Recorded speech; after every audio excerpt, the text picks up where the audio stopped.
Hello friends, let's come back for my next video which is about types of novel.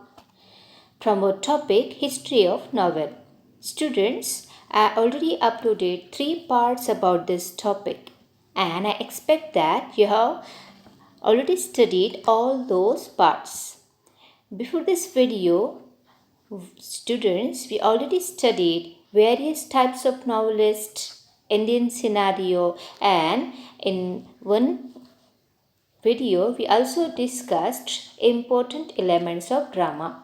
So let's discuss in this video the types of novel in detailed manner.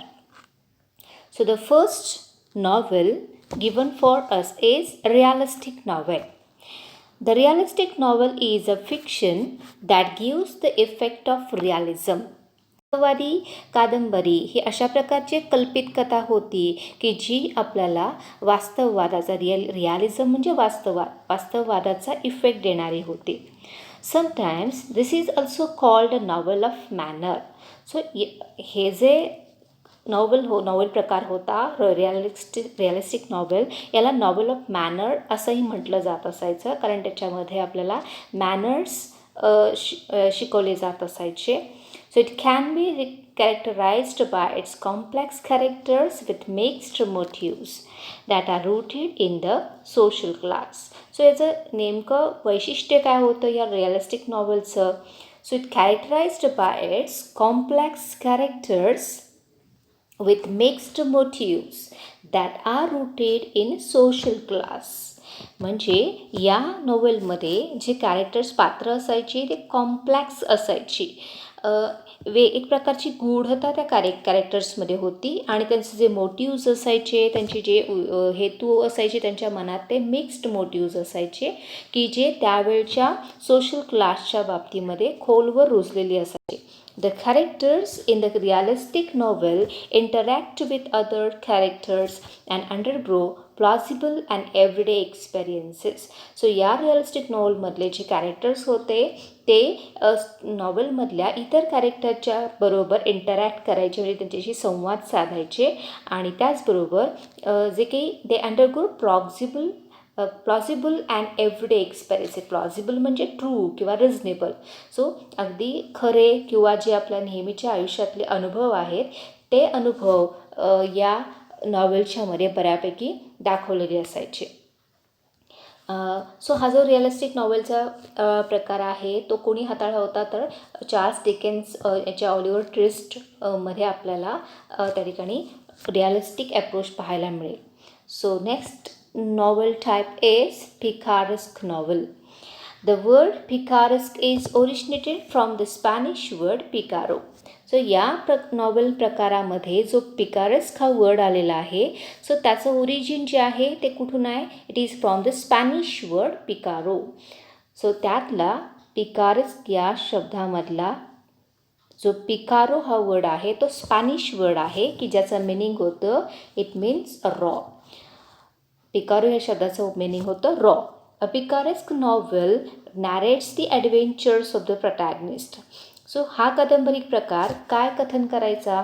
So narrates the adventures of the protagonist, म्हणजे जे काही त्या main कॅरेक्टरच्या protagonist म्हणजे मुख्य पात्र, so त्या main कॅरेक्टरचे साहस adventures या पिकारेस्क नॉव्हलमध्ये एक्सप्लेन केलेले असायचे, कथन केलेले असायचे. Who is an eccentric or a disreputable person in an episodic form. म्हणजे ते जे काही ॲडव्हेंचर्स नॅरेट केलेले असायचे ते एपिसोडच्या फॉर्ममध्ये असायचे आणि ती जी पिकारो मीन्स रॉ पर्सन होती, जी काही एक बनावटी स्वरूपाची ती व्यक्ती होती, ती कशी असायची? तर who that protagonist is an eccentric and disreputable person. म्हणजे ती एसेंट्रिक म्हणजे थोडीशी विक्षिप्त स्वरूपाची असायची, डिसरेप्युटेबल बऱ्यापैकी निर्दयी अशा लोकांच्यामध्ये कुप्रसिद्ध असणारी अशी ती व्यक्ती होती. सो त्याबद्दल त्या व्यक्तीचे ॲडव्हेंचर्स या पिकारेस्क नॉवलमध्ये नॅरेट केलेली असायची. सो अशा प्रकारचं जे कोणत्या प्रकारच्या नॉवेल आपण पिकारेस्क नॉवेल म्हणू शकू, तर या ठिकाणी हेनरी फिल्डिंग्स याचे जोसेफ अँड्रूज नावाचं नॉवेल होतं की जे पिकारेस्क नॉवेल या प्रकारामध्ये मोडत होतं. Then next type is novel is a novel set in a period earlier than that of the writing. म्हणजे या नॉवलमध्ये जो काही पिरियड सेट केलेला असायचा, ज्या काळाचं वर्णन असायचं ते बऱ्यापैकी त्या वेळेशी रिलेटेड असायचं. या ठिकाणी जॉर्ज याचं हेनरी एथ हे जे नॉवल आहे ते हिस्टॉरिकल नॉवल म्हणून ओळखलं जातो. सो असे अनेक प्रकारचे नॉवल्स होते की जे त्या वेळेमध्ये लिहिले गेलेले असल्यामुळे त्याला ऐतिहासिक नॉवल असं म्हटलं गेलेलं आहे. The next type is epistolary novel. The word epistolary derives from the Latin word epistola.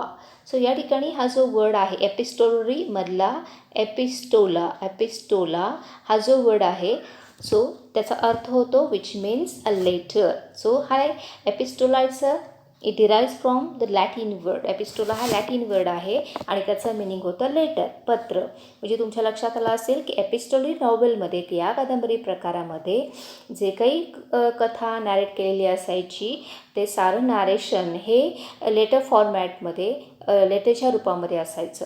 So the epistolary novel is that in which the writer presents the narrative through a series of correspondence or other documents. जे या ठिकाणी त्या रायटरने जे narration केलेलं असायचं, ते कथन केलेलं असायचं, ते कशाच्या थ्रू केलेलं असायचं?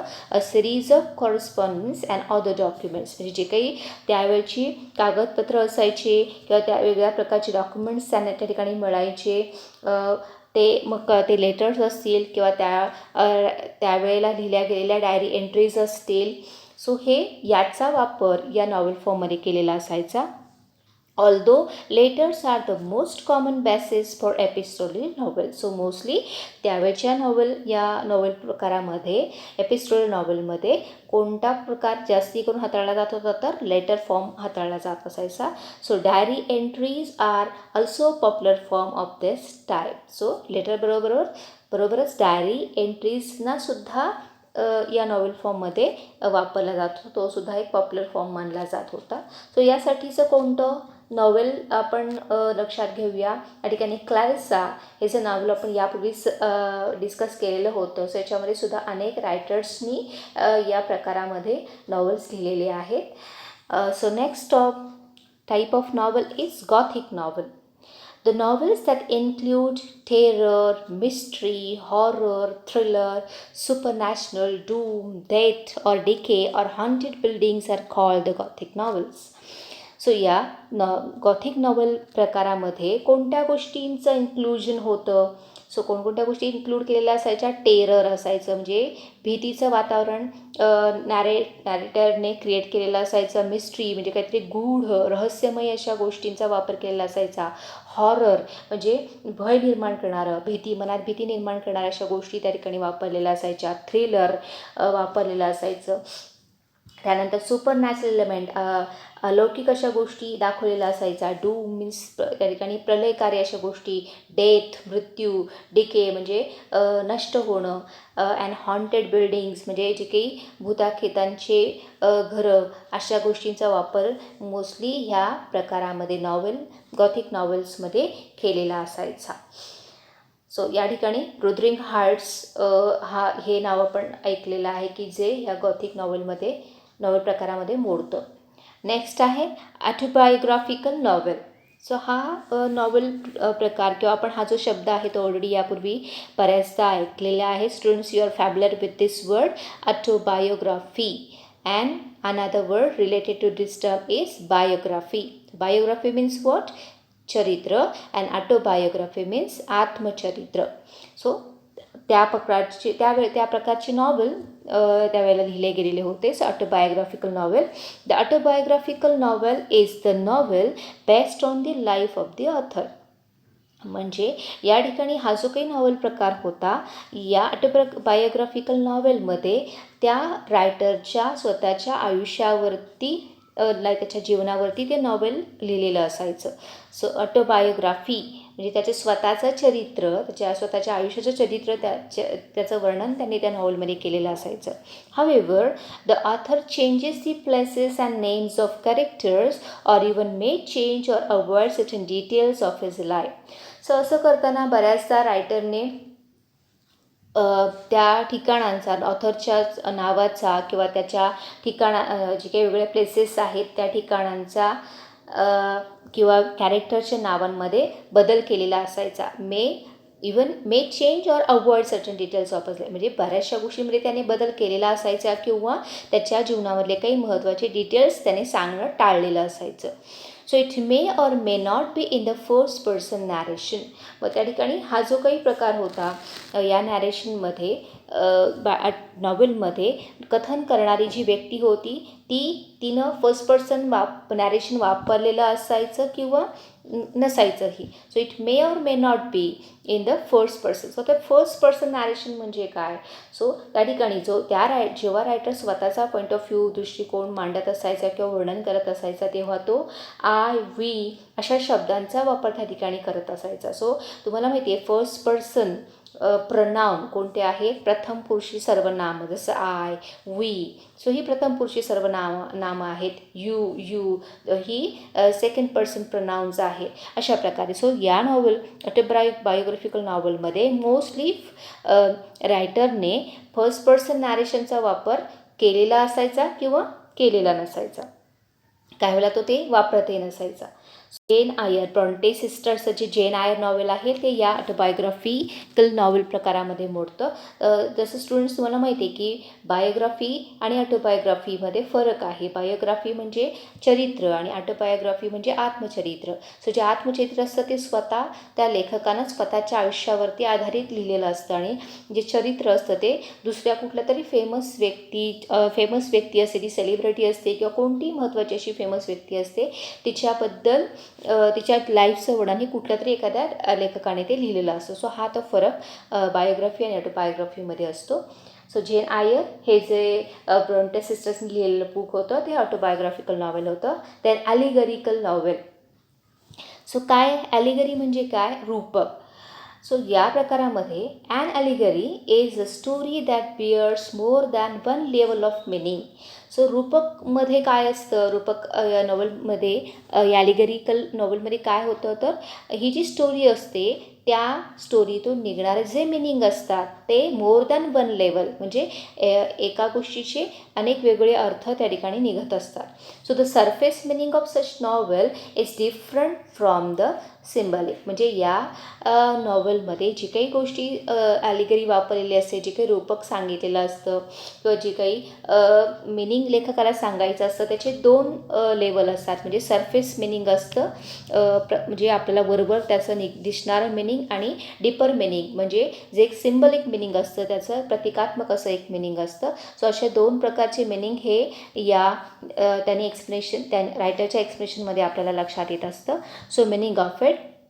So the symbolic meaning of an allegory may be political, religious, historical or philosophical. पण त्या ॲलिगरिकल नॉवेलमध्ये जे डिपर मिनिंग असतं ते सिम्बॉलिक मिनिंग असतं म्हणजे काहीतरी प्रतिकात्मक अशा रूपाने तो अर्थ आपल्याला सांगण्याचा प्रयत्न करतं. मग ते जे सिम्बॉलिक मिनिंग असतं त्या ॲलिगरीमध्ये ते मे बी कदाचित ते राजकीय चित्र व्यक्त करणारं असतं किंवा त्यावेळची धार्मिक चित्र, ऐतिहासिक किंवा त्यात फिलॉसॉफिकल म्हणजे तत्त्वज्ञानिक असं पिक्चर त्यावेळचं गोष्टींचं एक्सप्लेन करणारं असतं. सो असं डिपर मिनिंग सांगणारं मिनिंग प्रकार त्या ठिकाणी असतो. सो ते झालं ॲलिगरिकल नॉवेल. सो या प्रकारामध्ये सुद्धा बऱ्याचशा लेखकांनी रायटिंग केलेलं आहे. Then next type is utopian dystopian novel. So, utopia is an imaginary community or society possessing the ideal qualities.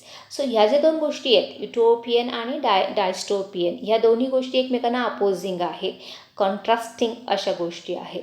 So utopian ह्या शब्दामधला युटोपिया हे काय आहे? So it is an imaginary community म्हणजे तो एक असा काल्पनिक समुदाय आहे किंवा लेखकाच्या मनामध्ये त्यांनी स्वतः क्रिएट केलेलं असे ती इमॅजिनरी सोसायटी आहे. काल्पनिक असं ते एक जग आहे की जे काय पोसेस करतं, काय आपल्याला सांगण्याचा प्रयत्न करतं तर आयडियल क्वालिटीज म्हणजे त्या समाजामध्ये त्या कम्युनिटीमध्ये सगळ्या गोष्टी ह्या आयडियल आहेत, आदर्श आहेत. सो अशा आयडियल क्वालिटीजना पोजेस करणारं असा हा युटोपिया हा नॉवल प्रकार आहे, युटोपियन नॉवल आहे. सो थोडक्यात काय तर त्या नॉवलमध्ये जे काही कम्युनिटी सोसायटी नॅरेट केलेली असते रायटरने ती टोटली आयडियल क्वालिटीज पजेस करणारी असते. सो त्याच्या opposing dystopian novel. So it is a common literary theme especially in science fiction or speculative fiction. म्हणजे बऱ्यापैकी जे काही सायन्स फिक्शन आहेत, सायन्सवरती आधारित जे काही कल्पित कथा आहेत किंवा तार्किक असे तार्किक गोष्टीवरती डिपेंड असणारे जे काही कल्पित कथा आहेत याच्यामध्ये हा प्रकार मोस्टली आपल्याला पाहायला मिळतो. सो डायस्टोपियन नॉवलमध्ये एक्झॅक्ट अपोजिट त्या ठिकाणी जे काही आदर्शाच्या विरोधी संकल्पना या ठिकाणी मांडलेल्या असतात डायस्टोपियन नॉवल प्रकारामध्ये. सो हाही प्रकार त्या ठिकाणी त्यावेळच्या एस जे वेल्स या रायटरनी हाताळला होता. सो टाईम मशीन हे त्याचं जे नॉवल होतं ते या प्रकारापैकी होतं. The next novel is psychological novel. Psychological novel, तर सायकोलॉजी म्हणजे काय सर, तर मानसशास्त्र. So psychological novel is the work of fiction that treats the internal life of the protagonist और even the other characters as much as the external factors. म्हणजे या novel प्रकारामध्ये या कल्पित कथा पुस्तकामध्ये काय केलेलं असतं, that treats the internal life of the protagonist. जो मेन कॅरेक्टर असतं त्याचं इंटरनल लाईफ म्हणजे जे काही त्याचं त्याच्या जे काही अंतर्गत गोष्टी आहेत, त्याचं जे अंतर्गत लाईफ आहे ते त्याला मोस्टली इम्पॉर्टंट दिलेलं असतं, त्याला ट्रीटमेंट दिलेली असते. और even the other characters as much as the external factors. त्याचबरोबर इतरही जे कॅरेक्टर्स असतात त्यांच्या एक्सटर्नल फॅक्टर्सला सुद्धा इम्पॉर्टन्स या स्टोरीमध्ये दिलेलं असतं. सो त्यांची जी काही सायकोलॉजी असते म्हणजे त्यांच्या मनाचा अभ्यास, त्यांच्या मनाचा त्यांच्या अंतरंगाचं वर्णन या नॉवल प्रकारामध्ये रायटरनी केलेलं असतं. सो याच्यामध्ये जॉर्ज एलियट यांनी लिहिलेलं सिलास मार्नर नावाचं बुक हे बेस्ट सायकोलॉजिकल नॉवल म्हणून ओळखलं जातं. Then next type is stream of consciousness novel. आता काय आहे हा नॉवल प्रकार. Stream of consciousness is a phrase coined by William James in his treatise Principles of Psychology in 1890. Stream of consciousness technique ही जी फ्रेज होती ती William James या रायटरनं आपल्या एका स्मॉल ट्रिटाईजमध्ये म्हणजे एका एसेमध्ये प्रिन्सिपल ऑफ सायकोलॉजी या टायटल अंडर त्याने ते ट्रिटाईज एसे लिहिलेला होता 1890मध्ये. त्याच्यामध्ये पहिल्यांदा त्यांनी ही टर्म किंवा फ्रेज स्ट्रीम ऑफ कॉन्शियसनेस वापरलेली होती. इट मीन्स काय नेमका त्याचा अर्थ होतो तर the flow of the thoughts. Stream of consciousness, stream म्हणजे प्रवाह, फ्लो. सो यापूर्वीच आपण आधीच्या पार्टमध्ये पाहिलं होतं की त्याच्यामध्ये मी तुम्हाला स्ट्रीम ऑफ कॉन्शियसबद्दल सांगितलं होतं की माणसाच्या मनाचे वेगवेगळे टप्पे असतात, स्टेजेस असतात. जे त्याचं कॉन्शियस माइंड, सबकॉन्शियस माइंड असे त्याचे जे वेगवेगळे प्रकार पडतात त्याच्यामध्ये तो त्याच्या मनाचा फ्लो, माणसाच्या मनामध्ये विचारांचा जो फ्लो चालू असतो त्याला स्ट्रीम ऑफ कॉन्शियसनेस असं म्हटलेलं आहे. So incidents in the plot are in the sequence of their occurrences. म्हणजे या नॉव्हेलमध्ये जे काही इन्सिडेंसेस या प्लॉटमध्ये वापरलेले असतात ते त्याचा जो काही त्याचा अकिरन्स आहे ते जसं घडतं त्याच्या सिक्वेन्सप्रमाणे क्रमाने त्या ठिकाणी त्या इन्सिडेंट्स मांडलेले असतात. The novelist narrates them as they enter the mind of the character.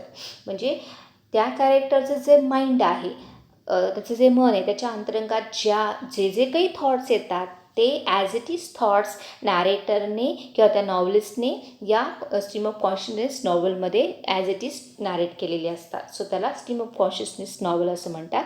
So हा जो कथा प्रकार होता तो वर्जिनिया वुल्फ यांनी हाताळला होता. त्यांचं जे मिसेस डोलावे नावाचं नॉवल होतं ते that was a landmark novel in this type. Then the last and the important novel type is Bildungsroman novel. The German word Bildungsroman indicates growth. So हा जो शब्द आहे Bildungsroman ज्याचं मिनिंग होतं ग्रोथ म्हणजे वाढ, विकास. So वाढ. The fictional biography or autobiography is concerned with the growth of the protagonist's mind. So जे काही बायोग्राफी चरित्र असो किंवा ऑटोबायोग्राफी आत्मचरित्र असो, त्याचं ते कशाशी कन्सर्न करतं, with the growth of the protagonist mind. म्हणजे जे मेन कॅरेक्टर असतं त्या मेन कॅरेक्टरचं mind, spirit and characters from their childhood to adulthood. म्हणजे त्याचा अंतरंग, त्याच्या मनामध्ये चाललेल्या अनेक गोष्टी, अनेक विचार, इतर कॅरेक्टरच्या बरोबर असणारं त्याचं रिलेशन, त्याचबरोबर त्याच्या चाइल्डहूडपासून म्हणजे त्याच्या बालपणापासून ते ॲडल्टहूडपर्यंत, म्हणजे तो मोठा होऊपर्यंत ज्या ज्या काही घटना घडलेल्या आहेत त्यानुसार त्या प्रोटॅगनिस्टच्या माइंडची कशी त्याचा विकास, त्याची वाढ कशी होत गेलेली आहे, त्याच्या मनामध्ये कोणत्या गोष्टी त्या ठिकाणी बदललेल्या आहेत, या सगळ्याचं वर्णन या बिल्डन्सरोमन नॉव्हलमध्ये आपल्याला पाहायला मिळतं. So in the first half of the 20th century, a cult of pulp magazines became popular, in which fantastic fiction for the general entertainment of the masses was printed on the cheap pulp paper. So 20व्या शतकाच्या अर्ध्यावरती एक वेगळाच प्रकार त्यात famous झाला होता, त्याला पल्प मॅगझिन्स असं म्हटलं गेलेलं आहे, की जो म्हणजे मासिक त्या ठिकाणी बऱ्यापैकी आता लोक वाचायला लागली. So it becomes popular in which fantastic fiction for the general entertainment. म्हणजे त्यावेळेचा जे काही वर्ग होता त्या मोठ्या वर्गासाठी, जो काही मोठा वर्ग होता, लोकांचा समुदाय होता, त्याचं एंटरटेनमेंट या पल्प मॅगझिनच्या थ्रू होत होतं. आणि तो जो पल्प मॅगझिन होता तो कशावरती प्रिंट व्हायचा, it was printed on the cheap, म्हणजे स्वस्त असा जो पल्प पेपर असायचा, लगदा, स्वस्त लगद्याचा कागद असायचा, त्याच्यावरती या पल्प मॅगझिनचं प्रिंटिंग होत असायचं, म्हणून त्याला नाव पडलेलं pulp magazine. So the pulp fiction era provided a building ground for the detective novels and science fiction. So याच पल्प फिक्शनने जो काही पुढचा प्रकार फेमस झालेला आहे, डिटेक्टिव्ह नॉवेल्स किंवा सायन्स फिक्शन, याला एक प्रकारचं ग्राउंड तयार करण्याचं काम या पल्प मॅगझिन्सने केलेलं आहे. So science fiction is a genre of speculative fiction dealing with imaginative concepts such as futuristic setting, futuristic science and technology, space travel, time travel, parallel universes and extraterrestrial life. या ठिकाणी हा जो science fiction प्रकार पुढे आलेला आहे, ही जी एक शैली पुढे आलेली आहे, speculative fiction dealing with imaginative concept. म्हणजे जरी सायन्स फिक्शन असलं तरी त्याचा जो बेस होता तो इमॅजिनेटिव्ह होता, म्हणजे काल्पनिक कथांचा वापर या ठिकाणी, काल्पनिक अशा कन्सेप्टचा वापर त्या ठिकाणी त्या सायन्स फिक्शनमध्ये केलेला असायचा. मोस्टली त्याच्यामध्ये फ्युचरिस्टिक सेटिंग असायची, म्हणजे भविष्यात काय दिसेल आपल्याला, भविष्याचं चित्र कसं असेल, भविष्यात काही गोष्टी, काही प्लेसेस कशा असतील, असं सेटिंग त्या नॉवेलमध्ये दाखवलेलं असायचं. सो त्याचबरोबर फ्युचरिस्टिक सायन्सचा वापर, पुढचं येणारा जे सायन्स, भविष्यातलं सायन्स कसं असेल, त्यानंतर टेक्नॉलॉजी, तंत्रज्ञान कसं असेल, स्पेस ट्रॅव्हल कसं असेल, म्हणजे आपण अंतराळामध्ये जे काही प्रवास करणार आहोत तो कसा असेल, टाईम कसं ट्रॅव्हल करेल, त्यानंतर पॅरल युनिव्हर्सेस कसे असतील, जे काही ब्रह्मांड आहे, जे विश्व आहे, त्याचं जे वर्णन आहे ते ह्या नॉवेल्समध्ये असायचं. त्याचबरोबर एक्स्ट्रा टेरिस्टोरियल लाईफ, म्हणजे काही पॅरल युनिव्हर्सेस म्हणजे समांतर ब्रह्मांड, आणि एक्स्ट्रा टेरिस्टोरियल म्हणजे अलौकिक अशा गोष्टींचं वर्णन, जे आपल्याला आपल्या मनाला पटणार नाही तशा बऱ्याचशा गोष्टी या सायन्स फिक्शनमध्ये दाखवलेल्या असायचा. म्हणजे त्याला जरी त्या इमॅजिनेटिव्ह असल्या, काल्पनिक असल्या, तरी त्याला सायन्सचा बेस असायचा. So science fiction often explores the potential consequences of scientific and other innovations. So या सायन्स फिक्शनमध्ये कोणत्या गोष्टीचं एक्सप्लोरेशन असायचं, सो पोटेन्शियल कॉन्सिक्वन्सेस आणि consequences of scientific and other innovations, म्हणजे जे काही शास्त्रीय नव्या इनोव्हेशन झालेले आहेत, नवनिर्मिती झालेली आहे, त्याचं एक्सप्लोरेशनसुद्धा या फिक्शनमध्ये केलेलं असायचं. सो या सायन्स फिक्शनचा बेस्ट एक्झाम्पल जर कुठलं असेल स्टुडंट्स, जे आपण आपल्या पार्टमध्ये ऑलरेडी डिस्कस केलेलं आहे, फ्रँकनस्टाईन बाय मॅरी शेले, which was written in 1823, which is considered the first novel based on science and technology. हे पहिलं नॉवेल आहे जे सायन्स आणि तंत्रज्ञानावरती आधारित आहे. मेरी शेले यांनी लिहिलेलं.